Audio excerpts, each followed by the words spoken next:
Meus queridos e amados, boa noite a todos, sejam todos bem-vindos, que o Senhor nos abençoe com a sua graça, com a sua misericórdia. É uma alegria estarmos juntos nesta noite, aqueles que já nos encontramos pela manhã e aqueles também que não tínhamos encontrado ainda. Falamos hoje pela manhã sobre benignidade, mostramos este fruto do Espírito, partindo da ação de Deus sobre a vida de Paulo, ao enviar Ananias, e encontramos ali alguns vestígios dessa benignidade. Benignidade é aquela virtude que o Espírito Santo produz na vida daquele que crê, para que ele seja assim capacitado, condicionado a olhar para o outro, evidenciando e percebendo aquilo que ele tem de melhor. Um exemplo bíblico que eu acho interessante para ser citado é quando José, na presença de Faraó, revela os seus sonhos, revelação essa dada pelo próprio Deus, e Faraó diz assim: acharemos porventura homem como este, em quem há o Espírito de Deus? Então Faraó, mesmo sem conhecer, consegue evidenciar aquilo que José tinha de marcante, de positivo. Naquela situação, ele tinha um grande dilema debaixo da sua responsabilidade, um dilema não resolvido, uma visão, um sonho sem interpretação, e José é instrumento de Deus para trazer essa revelação para o rei. E ele vê isso como uma grande virtude e exalta a vida de José, dizendo que ele realmente é um homem capacitado por Deus. Assim como o Faraó viu em José uma coisa boa, evidenciando ali um valor, uma virtude, o desafio é para que você e eu tenhamos também a mesma postura de tentar nos relacionar uns com os outros. Isso diz respeito à nossa família mais íntima, aos nossos amigos, pessoas que trabalham conosco, vizinhos e por aí vai. Inclusive aquelas pessoas que geralmente nós não temos uma quedinha por ela. Quem sabe uma pessoa que, por natureza, nós identificamos como sendo alguém antipático, alguém chato, alguém insuportável. Pois é, até essas pessoas, talvez eu seja assim para muitos, até essas pessoas têm algo de bom. E o benigno é aquele que tem essa bondade, de visualizar o outro, evidenciando aquilo que ele tem de melhor. E hoje nós vamos falar de José, porque depois de tudo que ele passou, ele ainda consegue ser benigno para com seus irmãos. E vou dizer uma coisa para você: quando eu estava preparando essa mensagem, eu levei muita bordoada, porque é uma das coisas mais difíceis de fazer, foi o que o José fez, de não só perdoar os seus irmãos, mas restaurar a relação com eles, e ainda assumir a responsabilidade de viver junto com eles. Às vezes tem pessoas que nós queremos viver bem próximo dela, depois de 8.000 quilômetros. Não é? Quero distância. Não quero encontrar fulano hoje. Pois é, a benignidade é exatamente o contrário. Aí talvez eu, talvez você, aleguemos o seguinte: bem, eu não tenho essa obrigação. Na verdade, não se trata de uma obrigação, trata-se de alguém que já experimentou isso. Porque, na verdade, nós éramos os insuportáveis, os chatos, os antipáticos. Mas Deus foi benigno e olhou para cada um de nós e disse assim: eu quero viver próximo a você, apesar do que você é. E Deus consegue ver algo em nossa vida, e eu gosto muito dessa palavra. Deus é o único ser que enxerga uma pessoa de forma viável. Deus não olha para uma vida como algo inviável, especialmente porque em seu poder, pela sua misericórdia, benignidade, Ele pode sim restaurar a vida de uma pessoa. Portanto, fica o desafio, que o Senhor nos ajude e que o Espírito tenha plena liberdade de nos ensinar. Nós vamos cantar o nosso primeiro hino, hino de número 26, Louvor ao Deus Grandioso. Hoje nós estamos desfalcados dos nossos cantores profissionais, com exceção da Dona Esté que está aqui, então eu vou usar da liberdade para cantar com os irmãos, tá bom? Vamos lá, né? Vamos colocar em pé e vamos louvar o Senhor.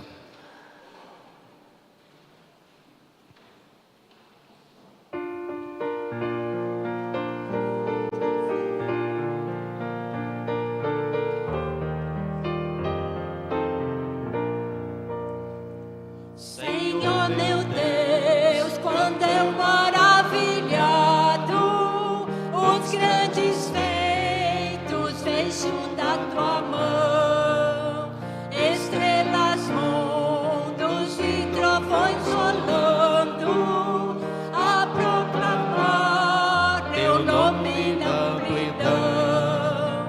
Canta minha alma então a ti, Senhor. Grandioso és tu, canta minha alma então a ti, Senhor. Grandioso és tu.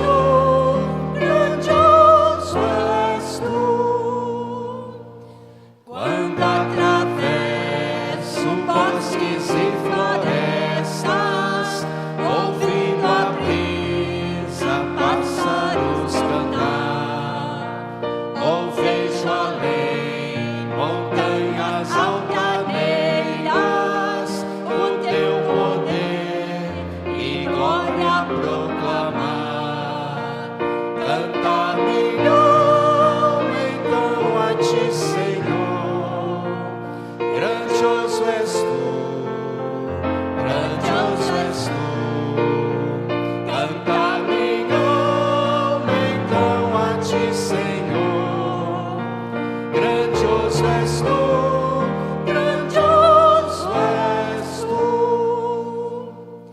Quando percebo que na cruz maldita o teu amor, Jesus morreu por mim e me livrou do jugo do pecado, ali vertendo sangue carmesim. Canta minha alma então a ti, Senhor. Grandioso és tu, grandioso és tu. Canta minha alma então a ti, Senhor. Grandioso és tu, grandioso és tu.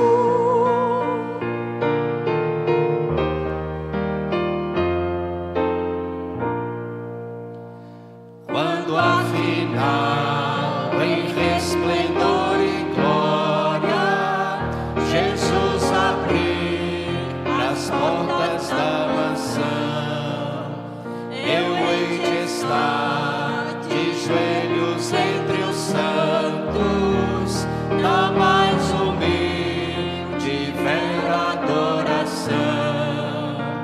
E então cantar eternamente ali. Grandioso és tu, grandioso és tu. E então cantar eternamente ali. Grandioso és tu, grandioso és tu. Amém, queridos? Podem se sentar. Depois de suportarem a minha voz, os irmãos estão preparados para qualquer coisa. Eu vou pedir a nossa irmã Val para nos elevar a Deus numa oração. Não sei se o genro vai te dar o microfone. Deu, né? Deu, ele é bonzinho. Agradecendo a Deus, Val, pelo momento que temos de culto, de gratidão ao nosso Deus, de louvor. E especialmente que o Senhor nos abençoe nesse tempo de celebração. Vamos orar com a nossa irmã. Pai querido, Pai de amor, nós queremos te dar graças, ó Deus, pelo privilégio que nós temos de estar na tua casa, ó Pai. De já iniciar Senhor. A semana, Senhor, nos colocando diante do teu altar, colocando diante de ti, Senhor, as nossas vidas, para que tu possas, ó Deus, estar regendo de acordo com a tua santa e perfeita vontade. Sim, te louvamos, ó Deus, pelas nossas vidas, te louvamos por aquilo que o Senhor tem feito e por aquilo que tu ainda hás de fazer, ó Pai. Muito obrigada pelo teu povo, Senhor, pela tua igreja, igreja que se reúne. Obrigado pelos irmãos, ó Deus, por tudo quanto o Senhor tem realizado no nosso meio e no meio do teu povo, ó Pai. Verdade, nós te Senhor. damos graças por tudo, em nome de Cristo Jesus, é que nós te agradecemos. Amém. Amém, Senhor. Hoje pela manhã, na minha abertura, na introdução da minha mensagem, eu citei o texto de Jó, e eu vou ler esse texto agora. Nós temos dois textos, o primeiro deles, em Jó 29, 15 a 17, e depois o capítulo 42, versos 7 a 10. Os textos dizem assim: Eu era os olhos do cego e os pés do aleijado. Eu era o pai dos necessitados e me interessava pela defesa dos desconhecidos. Eu despedaçava as presas dos ímpios e dos seus dentes arrancava-lhes as vítimas. Capítulo 42. Depois que o Senhor disse essas palavras a Jó, também disse a Elifaz de Temã: Estou indignado com você e com seus 2 amigos, pois vocês não falaram o que é certo a meu respeito, como fez o meu servo Jó. Vão agora até o meu servo Jó, levem 7 novilhos e 7 carneiros e apresentem um holocausto em favor de vocês mesmos. O meu servo Jó orará por vocês. Eu aceitarei a oração dele e não farei a vocês o que merecem pela loucura que cometeram. Vocês não falaram o que é certo a meu respeito, como fez o meu servo Jó. Então Elifaz de Temã, Bildade de Suá e Zofar de Naamate fizeram o que o Senhor lhes ordenara, e o Senhor aceitou a oração de Jó. Depois que Jó orou pelos seus amigos, o Senhor lhe trouxe restauração e lhe deu em dobro tudo o que tinha antes. O cenário parece ser simples, mas não é. Nós não sabemos precisar quanto tempo Jó ficou em seu estado de calamidade. Depois de perder 10 filhos, de uma vez só, depois de perder todos os seus bens, depois de perder a sua saúde, de certa forma perdeu também a parceria, a fidelidade da sua esposa, perdeu também, durante o processo em que ele passou, a compreensão dos seus amigos. Esses 3 amigos ficaram atormentando a vida de Jó. E se você imaginar que foi 1 ano, ou se imaginar que foram 10 anos, pouco importa. O que importa dizer é que ele sofreu muito com esses amigos. E veja só, a Bíblia diz que Deus ia perdoar esses homens, mas somente pela mediação de Jó. Jó aqui aparece como um tipo de Cristo, aquele que faz a mediação entre Deus e os homens. Ele não é Cristo, é apenas alguém que tipifica Cristo. E de forma que, para que esses homens obtivessem o perdão de Deus e não sofressem a sua disciplina, ele só faria mediante a prestação de um sacrifício e também com a oração de Jó. Mas Jó ora, e aqui que está o detalhe dessa história.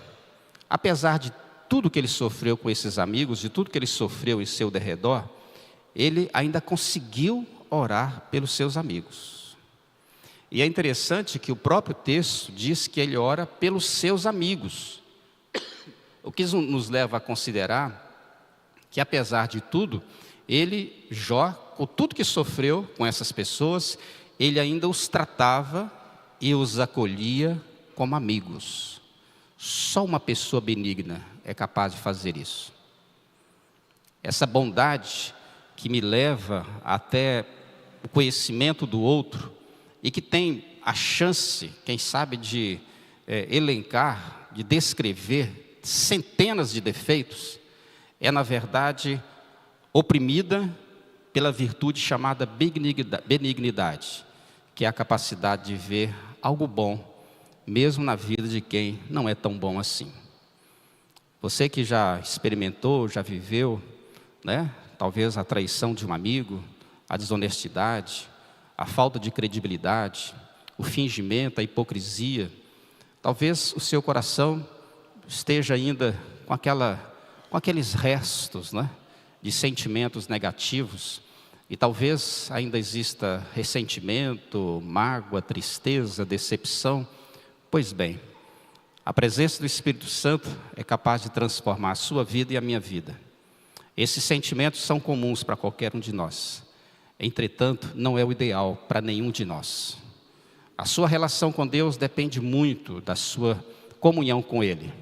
Mas a sua relação com Deus, tanto quanto a minha, depende muito da nossa relação com as pessoas. A Bíblia chega ao absurdo de dizer que se nós amamos a Deus, a quem não vemos, nós só podemos fazê-lo amando aquele que nós vemos. É uma coisa difícil, mas coloque no lugar de Jó. Ele orou pelos seus amigos, ele prestou o sacrifício e Deus perdoou os seus amigos. Essa é a benignidade que um dia alcançou a nossa vida também em Cristo Jesus. Eu queria que nós tivéssemos um momento de confissão de pecados, mas primeiro nós vamos cantar o hino 71 e fazendo deste hino a nossa oração pública e coletiva, e depois nós estaremos orando em silêncio, cada um orando por si mesmo. Mais uma vez eu convido a igreja a se colocar em pé. Eu falei 71, mas é 74. Acho que eu errei aqui na minha digitação. É 74? 74. O tempo maior de sofrimento para ouvir mais uma vez o pastor cantando. Vai sendo benigno aí.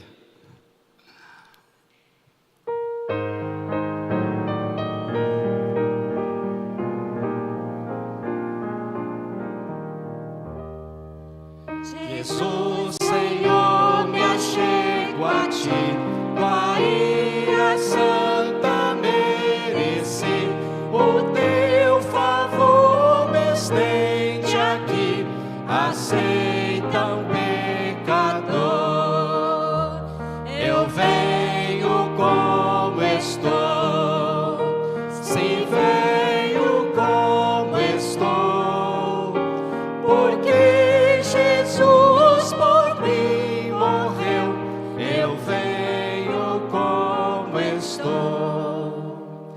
As minhas culpas grandes são, mas tu que não morreste em vão, me podes conceder perdão, aceita um pecador.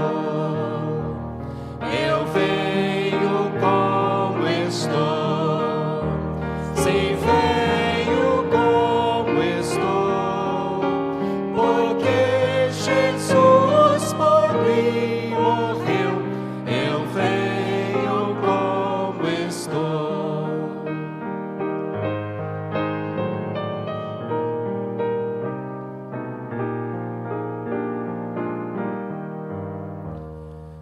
Ó, vem agora, Salvador, livrar-me por teu grande amor, pois tu, Jesus, és meu Senhor, aceita um pecador.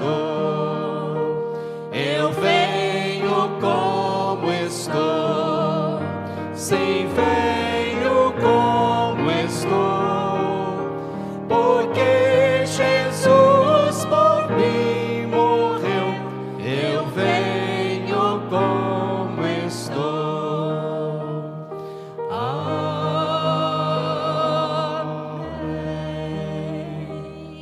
Os irmãos podem se assentar. Enquanto a equipe de louvor, o Ministério de Louvor vai assumindo aqui à frente, você tem um tempo para a gente orar. Peça a Deus perdão pelos seus pecados e talvez falta de benignidade aí com alguém. Peça ao Senhor para te ajudar. Todos nós temos aí as nossas necessidades. Vamos orar silenciosamente. Depois os irmãos do louvor estarão quebrando o silêncio com os cânticos espirituais. Fale primeiro com o Senhor.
adorar, Deus de graça e favor.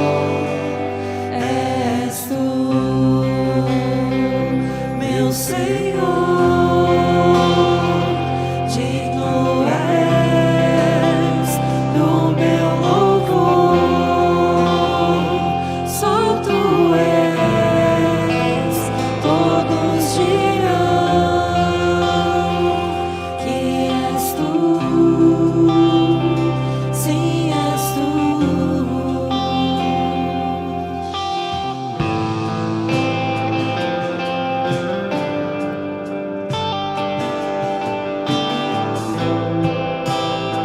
Ao erguermos as mãos, vamos juntos.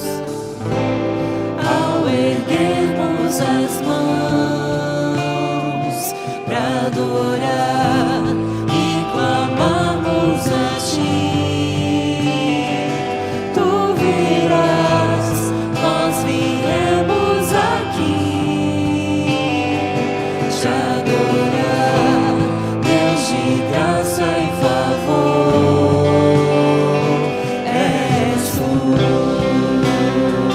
meu Senhor, digno és do meu louvor. Só tu és, todos dirão que és tu, sim, és tu. Santo, Santo, Santo é o Senhor poderoso. Santo, somente o seu nome é. Santo, Santo é o Senhor poderoso. Santo, somente o seu nome é. Ao erguermos as mãos e clamarmos a ti, tu virás até nós por tua graça e favor. Ao erguermos as mãos e clamarmos a ti, tu virás até nós por tua graça e favor. És tu, meu Senhor,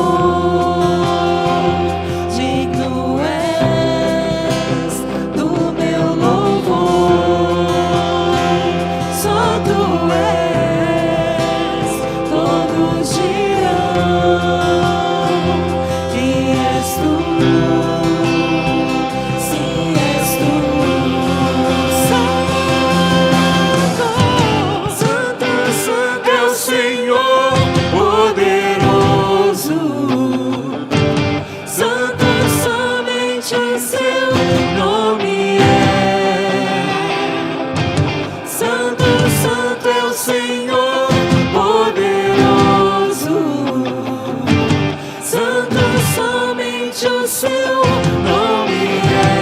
Ao erguermos as mãos e clamarmos a ti, tu virás até nós por tua graça e favor. Ao erguermos as mãos e clamarmos a ti, tu virás até nós por tua graça. Amém. Louvado seja o nome do Senhor por esta noite bendita. Louvado seja o nome do Senhor por este ajuntamento. Que possamos de fato sentir o sopro do Espírito Santo, soprando, ministrando sobre as nossas vidas graça, favor, para que nós também possamos ser expressão dessa graça na vida uns dos outros. Amém? Vamos treinar o nosso olhar, né? Vamos ser benignos e tentar encontrar benignidade no outro também. Expresse essa benignidade agora, expresse esse momento de louvor, de gratidão, né? Abraçando seu irmão, cumprimentando, que o Senhor possa mudar nosso coração. Amém. Que o Senhor possa colocar benignidade, para que assim nós possamos ver benignidade na vida do nosso irmão também, em nome de Jesus.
Amém.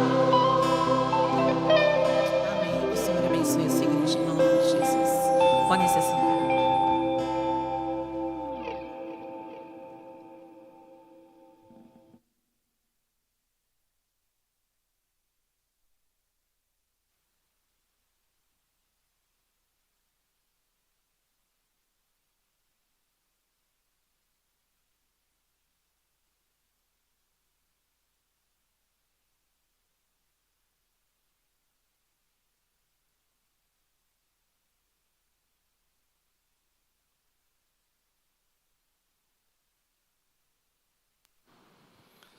Nós temos sido sempre abençoados com a presença de irmãos queridos. Eu gostaria de convidar aqueles que estão conosco hoje pela primeira vez, alguém entre nós pela primeira vez, para que a gente pudesse visualizar. Temos aqui, né, o papai. Seja muito bem-vindo, prazer revê-lo. Deus abençoe. Temos aqui um irmão. Parece que mais alguém levantou a mão aqui. Foi impressão minha. Alguém estava coçando a cabeça. Só um visitante? Só, né? Temos visitantes aí de outras primaveras, outros invernos. Os irmãos também são muito bem-vindos e agradecemos muito a Deus pela vida e pela presença de vocês. A palavra dessa noite, compartilhando com os irmãos, está em Gênesis 45. Nós vamos ler aqui do versículo 1 ao versículo 8.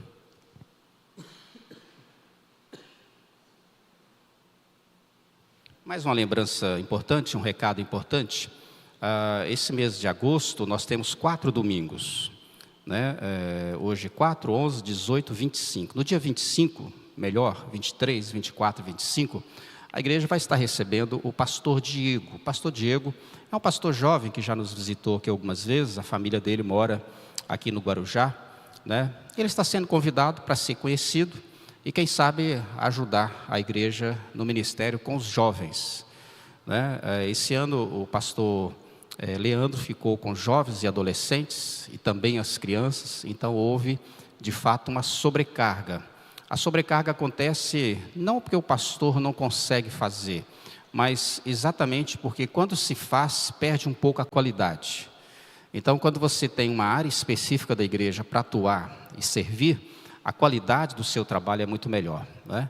Então o conselho sensível a isso está avaliando esse colega, esse irmão, o pastor Diego, né? E talvez, se Deus assim mostrar ao conselho, outros nomes para estar compondo a equipe pastoral a partir de janeiro do ano que vem. Então os irmãos estejam orando por isso. E lembre de orar também pelo projeto da Ponta da Praia.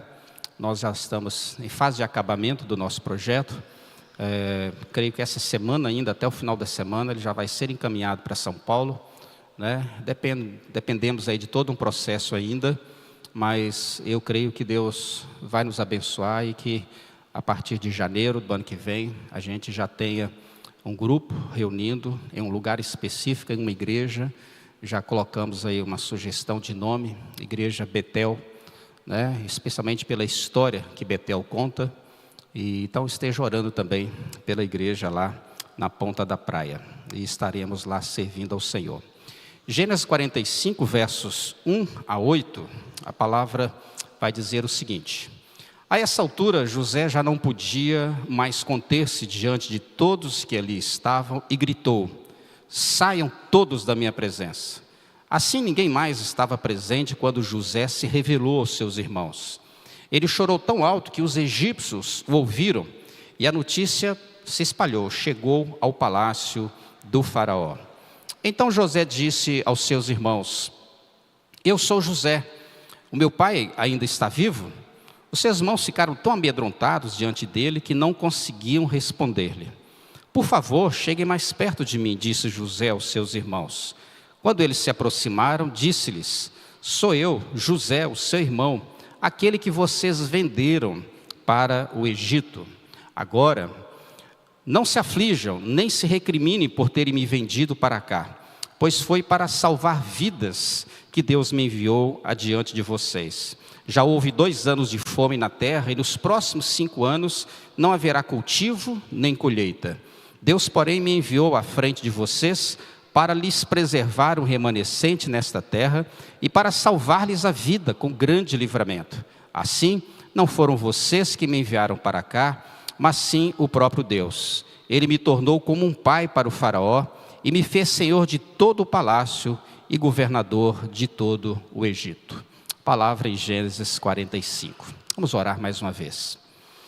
Pai amado, a Tua palavra está diante dos nossos olhos. Nós a bem conhecemos, mas na verdade precisamos conhecê-la ainda mais. E isso só é possível pela iluminação, pelo suporte, pelo poder do Espírito Santo do Senhor sobre as nossas vidas. Que o Senhor traga ao meu coração, ao nosso coração, aquela mensagem que nós precisamos. Que ela venha da parte do Senhor para a nossa vida. Assim oramos no nome de Jesus. Amém. Talvez exista entre nós um vício cultural, e eu chamaria também de carnal, de dividir as pessoas entre pessoas boas e pessoas más.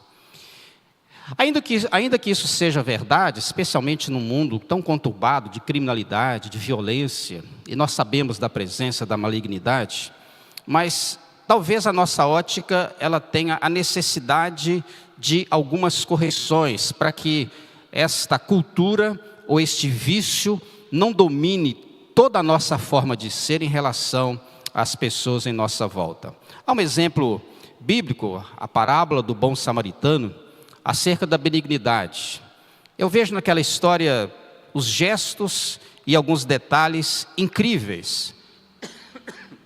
Detalhes estes difíceis de serem praticados, especialmente porque nós temos um homem sendo assaltado e temos um outro homem, o bom samaritano, socorrendo aquele homem em seu flagelo, sem ter com ele qualquer conhecimento, qualquer intimidade, qualquer amizade. Ali naquela história eu vejo esse homem sensível, acolhedor, que socorre o homem ferido, uma abordagem cheia de sensibilidade.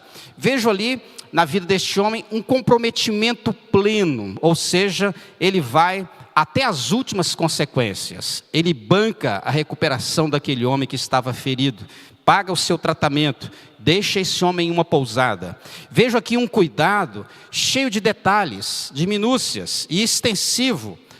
Tudo aquilo que estava ao alcance desse samaritano ele faz. Ele passa óleo nas feridas, ele coloca esse homem em seu mulo, ele leva este homem para uma hospedaria, ele paga as contas, inclusive se houver pendências, ele se compromete em pagá-las também. Vejo aqui o gasto que ele tem, e apesar de ser um gasto, na verdade parece muito mais um investimento, porque isso é o mais elevado. Ainda que os gastos tenham o seu custo, o seu preço elevado, o investimento que ele faz, a causa pela qual ele trabalha é muito mais elevada. Essa é a forma talvez recomendável, porque é exatamente essa história que foi contada a um jovem que perguntou como ele faria para herdar a vida eterna. O que ele precisava fazer? E Jesus conta essa história mostrando a sua visão acerca disso. Eu tenho a história de José como o degradê de um percurso. Eu vejo o caçula ser o mais valoroso de todos os outros irmãos mais velhos. Eu vejo nessa história um jovem, um garoto de 16, 17 anos, um justo no meio de homens injustos e orientados pela perversidade. Eu vejo um jovem frágil, mas ao mesmo tempo sendo vítima de homens fortes, violentos, grosseiros. Eu vejo um servo, porque ele faz aquilo que o seu pai ordena, mas os seus irmãos, na verdade, constituem um grupo de senhores sobre a sua vida, a ponto de decidir o seu futuro. Vendem José como escravo para os ismaelitas. Eu vejo um jovem humilde em meio de um celeiro de pessoas arrogantes. Eu vejo um jovem saudável em meio a homens emocionalmente doentes, psicológico, emocional e espiritual. E agora José, com todo o poder que tem, depois de passar 2, 3 anos, 4 anos de muito sofrimento, em função da injustiça cometida pelos seus irmãos, ele tem agora debaixo do seu cedro, debaixo do seu poder, debaixo do seu principado, debaixo do seu governo, a oportunidade para retaliar, devolver a esses irmãos tudo aquilo que eles haviam feito de mal. Mas ao contrário disso, ele age com benignidade. E eu vejo na vida deste jovem a benignidade como um modo excepcional de existir. E é excepcional mesmo. A partir do momento que você caminhar comigo por essa reflexão, você vai encontrar estas excepcionalidades. E o mais interessante, esta era a forma de ser. Este era o modo de existir de José. Não que ele fosse um homem impecável, muito pelo contrário, era um homem cheio de Deus. E exatamente pelo fato de ter a presença de Deus abundante em sua vida, é que ele consegue viver este viver tão excepcional. A primeira lição que essa história linda me ensina é que essa benignidade, esse modo excepcional de existir, ela eleva o interior com toda sorte de riquezas. O que nós enxergamos aqui é o interior de um homem, o seu ser, a sua vida cheia, abundante de riquezas. Diz o verso primeiro que José, ao ter os seus irmãos em sua presença, ele já não podia mais conter-se, tamanha emoção. Esse texto vai dizer que ninguém mais estava presente quando José decide revelar-se aos seus irmãos. Esta reação emocional, ela é proporcional à riqueza do ser deste homem. Ele não consegue se conter, ele extravasa toda a sua emoção. Ele não podia mais guardar para si aquilo que ele gostaria de compartilhar com seus irmãos. Eu vejo aqui algo que prima e que é saboreado no momento de privacidade, pela parte pessoal, pela intimidade que ele tem com seus irmãos. Ninguém estava mais presente quando José se revelou aos seus irmãos. Ele o faz porque existem coisas que precisam ser cultivadas com as pessoas mais íntimas, com as pessoas mais próximas. Ele faz isso exatamente porque só estas pessoas estavam inseridas no contexto da história. Nenhum egípcio deveria presenciar aquilo. E acho até interessante porque José, apesar da sua vida ser uma vida pública, nesse momento ele usa de toda a privacidade. Ele não revela nada para ninguém. Os seus problemas são seus problemas. Esse choro é proporcional ao significado do evento, mas especialmente ao significado das pessoas que este evento envolve. O fator aqui, ocorrência, a história, tudo o que aconteceu, está aqui inserido. Existe um percurso lá de trás, existe um currículo já vivenciado e experimentado, que agora se manifesta. Há aqui também o fator tempo. José tinha passado 20 ou mais de 20 anos sem ver um familiar sequer. É tanto que ele pergunta imediatamente pelo seu pai, porque ele não sabia se Jacó ainda era vivo. A saudade, a ausência da família. E diz a palavra no verso 2 que ele chorou tão alto que os egípcios chegaram a ouvir.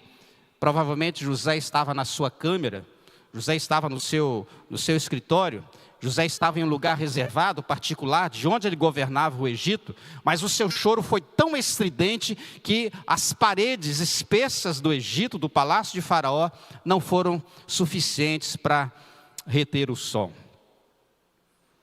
Há uma provável liberação de todas as emoções acumuladas ao longo dos últimos 20 anos. E por que eu estou insistindo nisso? Esse verdadeiro desabafo, ele é de natureza emocional e sentimental, mas de forma benigna. José não explode, não se irrita, não fica irado, não manifesta mágoa, nem ressentimento. Há uma correta e justa manifestação emocional, especialmente porque essas emoções testemunham das importâncias da vida para José. E o que eu percebo é que ele se importa com seus irmãos. Às vezes, na prática, é isso que acontece. Nós choramos muito mais, especialmente por aqueles que atribuímos maior importância. Se perdemos alguém, nós choramos muito mais porque aquela pessoa significava algo importante para mim. A revelação que José faz de forma pessoal, íntima e necessária, diz o texto: eu sou José, verso 3, o meu pai ainda está vivo. E os irmãos foram tomados por um grande pavor, ficaram amedrontados, sequer conseguiam responder. Eu vejo nessa apresentação aberta, franca, direta, a necessidade de que isso fosse feito exatamente para que o coração destes homens encontrasse descanso, paz. Se você ler um pouquinho a história, você vai perceber que esses irmãos estão na presença de José para serem punidos, para serem disciplinados. Eles, caíram nas armadilhas de José, foram tidos como espias, depois foram tidos como ladrões da prata. Os bens de Faraó, de José, estavam nos sacos de cereais dos seus irmãos. E ele diz assim: eu sou José. Também provavelmente, não só pelo tempo, porque 20 anos, um menino de 17 que agora tem 37 anos, alguma coisa muda. Considerando que especialmente no palácio do Egito, José vivia como um egípcio. O Egito, por exemplo, o egípcio não usava cabelo. Ele raspava a cabeça. Usava brincos, argolas, outros enfeites, outras decorações, vamos dizer assim. E tudo isso comprometia o visual de José, fazendo com que seus irmãos não o reconhecessem. Mas eu vejo aqui muito além disso. A benignidade leva a pessoa a buscar aquilo que realmente importa. Ele não se deixa distrair com outras situações, não se dedica àquilo que é periférico, que é de menor valor. Ele vai direto ao que é mais valioso. Como está o meu pai? E é interessante a descrição que ele faz. O benigno, ele é seletivo. Ele escolhe as coisas que realmente importam. É uma pessoa cheia de riquezas. São vidas que se deixam ocupar pela benignidade experimentada da parte de Deus e da benignidade semeada com os próximos. Será que eu e você não temos uma vida ocupada por insignificâncias? A gente dá preferência à falta, ao delito, à ofensa. E às vezes a ofensa é tão insignificante, mas elas toma uma robustez, ela se agiganta, ela toma vulto de tal forma que parece ser a coisa mais importante da vida. E na verdade, a vida do ofensor é muito mais importante do que a ofensa que ele comete ou cometeu. A minha vida precisa ser ocupada por essas riquezas. Benignidade, um modo excepcional de existir. Ela eleva o interior com toda sorte de riqueza. Segunda coisa, ela deseja o convívio com acentuado interesse. Verso 4, José fala para os seus irmãos: cheguem mais perto de mim. Provavelmente José estava num tipo de trono, mesa, cadeira, e os seus irmãos embaixo, um degrau inferior. E ele fala que é José, pergunta pelo seu pai, mas seus irmãos continuam ali, intimidados e acuados. E ele pede: por favor, cheguem mais perto de mim. E aí, para que os irmãos não tenham nenhuma dúvida de que é José, olha o detalhe. Ele diz assim: eu sou José, o seu irmão, aquele que vocês venderam para o Egito. Quem mais sabia disso? Ninguém. A única pessoa, talvez, que soubesse que José foi vendido para o Egito, era Potifar, que não estava aqui no cenário. Ali na intimidade, ninguém sabia. E esta foi a deixa que abriu os olhos dos seus irmãos, e eles entenderam que de fato era José, porque quem sabia dessa história? A proximidade para José, para o benigno, não é negociável. Enquanto muitos de nós queremos distância, José decide, opta, escolhe e insiste na convivência. Cheguem mais perto de mim. E como nós perdemos por não sermos benignos? Porque quanto mais próximos das pessoas, certamente a relação é muito melhor. A insistente busca deste homem daquilo que é recomendável, independente das circunstâncias que ele viveu. José clama, insiste, implora pela aproximação dos seus irmãos. Por favor, cheguem mais perto de mim. É um convite, um apelo ao convívio. essa apresentação que faz lembrança ao ocorrido, ela acontece, mas mais uma vez, sem qualquer vestígio de ressentimento, mágoa, tristeza, decepção, raiva, ira, mas apenas com a clara intenção de que ele fosse identificado. Ele mostra aos seus irmãos que realmente é ele, aquele José que foi injustamente vendido. Mas ele não fala isso com um teor de ameaça, censura ou coisa do tipo. Eu vejo que o benigno, ele busca essa proximidade com bases muito bem definidas. Ele quer vencer todo o constrangimento, ele toma uma decisão pela paz e ele quer sepultar definitivamente o passado triste. Ele vai dizer no verso 5, agora, se aproximando de mim, não se aflijam, não se recrimine, ou seja, não fique aí se apunhalando por terem me vendido para cá, pois foi para salvar vidas que Deus me enviou à frente de vocês. O coração benigno, ele é assim, ele não gera fardo, não gera peso, ele não produz desconforto, ele não tem alegria em fazer prosperar aquilo que é negativo no outro. Ele não fala mal do outro, ele não insiste nessas vias, muito pelo contrário, ele trabalha para aliviar a vida, para trazer leveza à consciência, mesmo diante de pessoas que foram seus opressores e seus ofensores. Ele não sentencia, ele não eleva a ofensa, ele não dá vulto às injustiças, ele produz alívio espiritual, emocional. Não se aflijam, não se recriminem. Especialmente porque comportamentos assim, marcados pela benignidade, eles não dão oportunidade para a indiferença, para a distância. Muito pelo contrário, eles primam pelo convívio, pelo relacionamento. Esse homem é portador da mais nobre consciência, que deve fazer parte da sua vida e da minha vida. Porque se cremos que tudo que acontece conosco, Deus tem conhecimento, ou está dentro da sua vontade, ou Deus permitiu, todas essas coisas vão cooperar para o nosso bem. Inclusive as ofensas e as injustiças. E a consciência nobre que este homem tem, é de que ele enxerga a vontade de Deus, até mesmo no meio do agir irresponsável e injusto dos seus irmãos. Não foram vocês que me venderam, foram. Mas ele quer dizer o seguinte, olha, na verdade, essa venda já estava dentro do programa de Deus, porque ele me enviou para salvar a vida de vocês. José não censura os seus irmãos pelo mal que ocorreu, não reclama dos anos sofridos com Potifar, não reclama dos anos na prisão, lá na masmorra, mas ele enxerga esse tempo como algo permitido e idealizado sabiamente pelo Senhor para salvar vidas, inclusive a dele mesmo. Eis aqui a capacidade de enxergar Deus em todas as coisas. Eis aqui a capacidade de aceitar os planos de Deus, mesmo que eles sejam inadequados, amargos, tristes, decepcionantes. Eis aqui a capacidade de manter-se em permanente estado de gratidão a Deus por todo o percurso cumprido. Todo o percurso.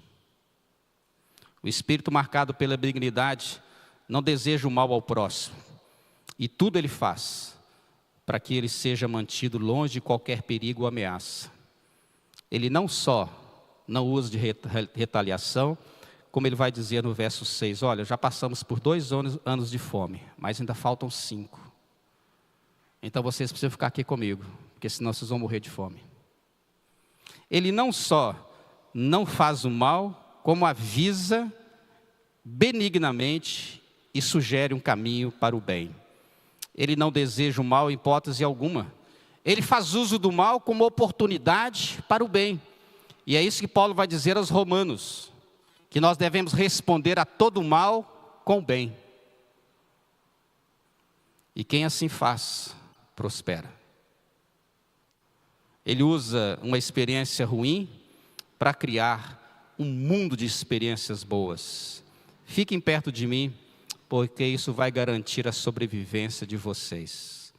O benigno é assim. Apesar de tudo que ele sofreu, ele tem um acentuado desejo e interesse pelo convívio. Benignidade, um modo excepcional de existir. ela eleva o interior com toda sorte de riquezas, ela deseja o convívio com acentuado interesse, e a última lição, ela usa de todo recurso para promover o bem.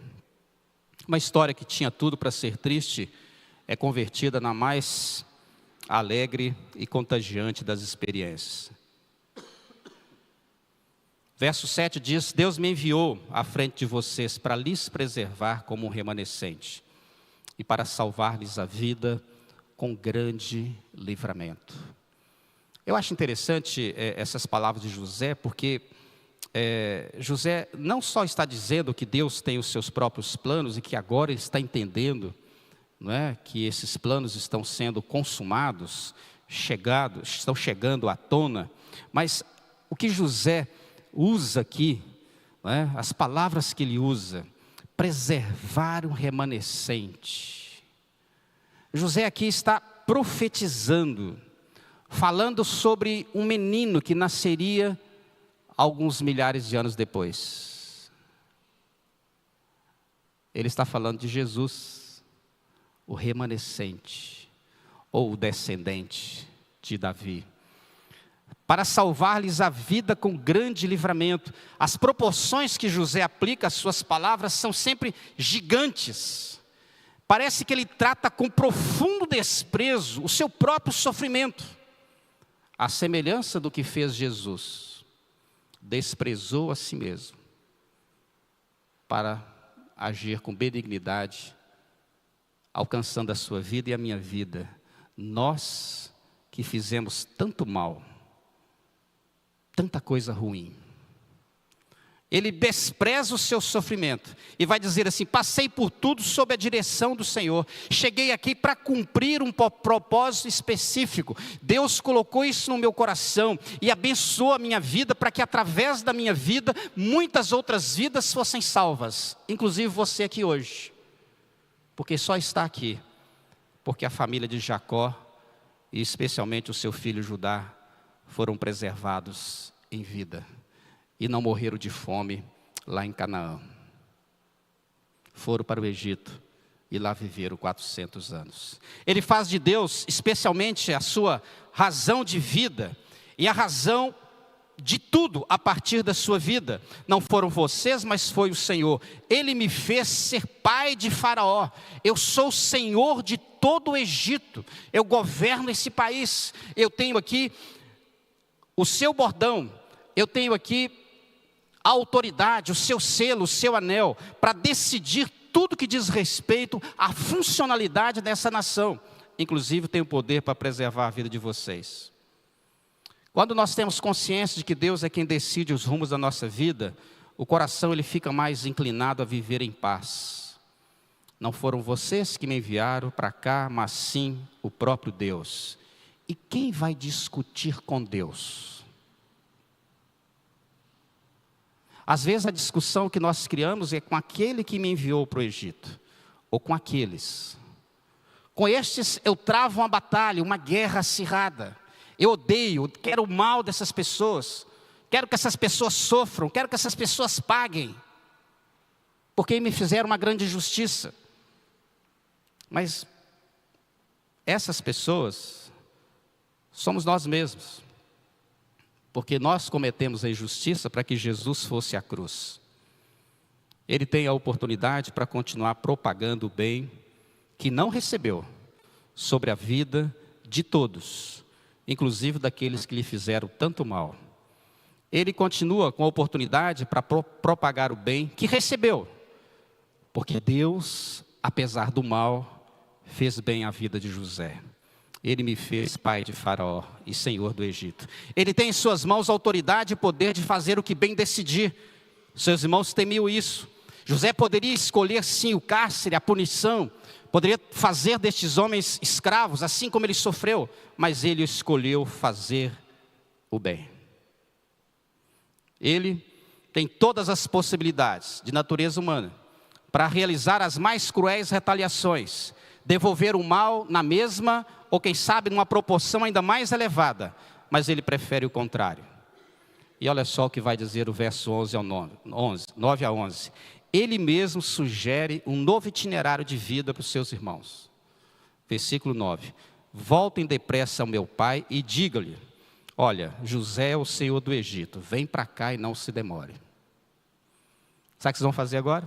Pegar os animais de vocês, os cereais, e vão voltar à casa do meu pai e trazê-lo de volta. Ele mesmo planeja o futuro para seus irmãos. Fala para o meu pai que ele e vocês viverão na terra de Gósen. Era a única região do Egito onde os hebreus poderiam viver, exatamente porque só ali existiam pastagens. E também porque era um terreno, um espaço separado dos egípcios, porque os egípcios consideravam os hebreus impuros, imundos, especialmente por causa do cabelo e da barba. Então vocês viverão na terra de Gósen, mas vocês ficarão perto de mim, os seus filhos, os teus netos, as tuas ovelhas, os teus bois e tudo o que for de vocês.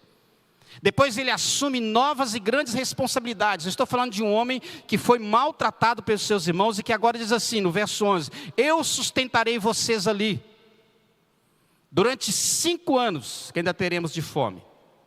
Se vocês não aceitarem isso, vocês e a família de vocês, e tudo que pertence a vocês, acabarão na miséria. Benignidade é esse modo excepcional de existir. Ele usa de todo o recurso para promover o bem. Jesus falou sobre isso quando disse que a gente tem que oferecer a outra face, que a gente tem que andar, não 1, mas 2 milhas, que se alguém me pedir o paletó, eu tenho que dar também a camiseta. Simples. Exatamente porque foi isso que Jesus fez por mim e por você. Deus foi benigno para conosco. Benignidade, que esse seja o seu modo de existir. A benignidade engrandece, faltou ali, não engrandece uma sílaba, e enobrece a vida de qualquer pessoa. Essa benignidade na Bíblia e a proposta de Deus para a nossa vida, ela é incontida e sem limites. Tudo que surge e aparece é facilmente transformado em oportunidade para que ela assuma o controle da vida, para que ela se manifeste. Especialmente, a benignidade, ela não se contenta com pouco. Não é apenas perdoar. Não, eu perdoei meus irmãos, mas é o seguinte, perdoei, beleza, vai em paz, mas não quero ver vocês aqui. Não, não é isso. Olha só. Em seguida, José beijou todos os seus irmãos e chorou com eles. Só depois, os seus irmãos conseguiram conversar com ele. Os caras ficaram em estado de choque. É assim que o benigno vence os seus inimigos, beijando. O beijo era o sinal mais profundo de aceitação, de carinho, de recepção, de generosidade. O beijo foi o último ato, o último movimento de José. E especialmente, depois de beijá-los, com eles, ele chora junto. É assim que acontece com o benigno. Deus o abençoa em todas as direções. Benignidade, um modo excepcional de existir. Que Deus nos ajude. Amém. Cadê o povo bonito do louvor? Quando eu falei povo bonito, o Davi levantou tão rápido. Eu conversei outro dia com uma pessoa, ela falou que estava com a autoestima tão baixa, que ela só saía do apartamento dela ou descendo pela escada, ou então andando no elevador que não tinha espelho. Porque ela não estava nem conseguindo se olhar mais. Essa pessoa precisa de ajuda, né? Mas o Davi é bonitão, né, Davi? Pelo menos essa é a palavra, a ideia da Vanessa, né? A Vanessa concorda, né, Vanessa? Concorda. Vamos colocar em pé, agradecemos a Deus pela vida dos queridos. Eu queria só destacar aqui, cadê o Lucas e a Edilene? Eu acabei vendo vocês rapidinho. Traz o bebê aqui. Eu esqueci o nome dele, Lucas. Vamos orar. Vou orar pela igreja e vou orar por ele também.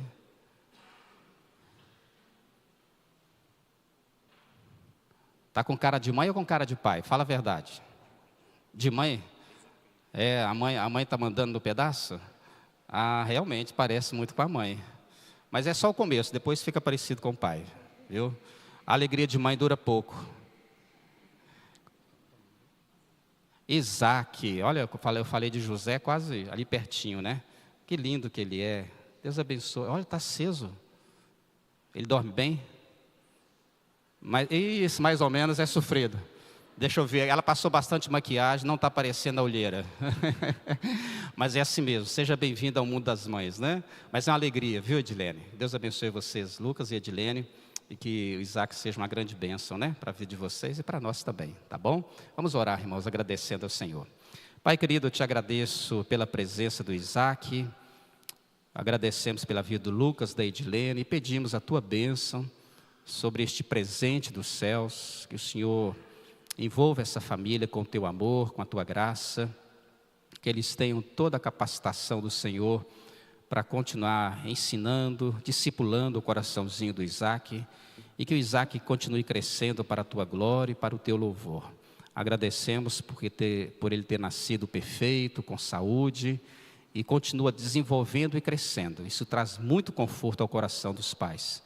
E que os nossos irmãos coloquem sempre o Isaac no teu altar todos os dias, antes de todas as coisas. Abençoe esta família, nós te pedimos, ó Pai.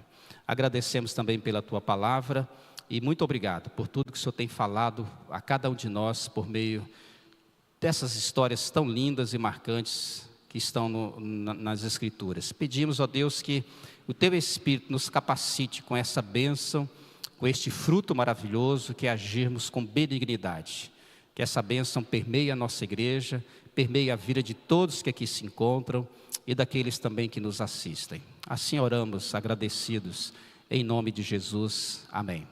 Meu querido, minha querida, que a graça do Senhor Jesus Cristo, o amor de Deus, o nosso Pai, que a comunhão e a consolação do Espírito Santo permaneça conosco, hoje e para todos sempre. Amém. Os irmãos podem sentar. Deus abençoe. Está lindo, viu?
De mim.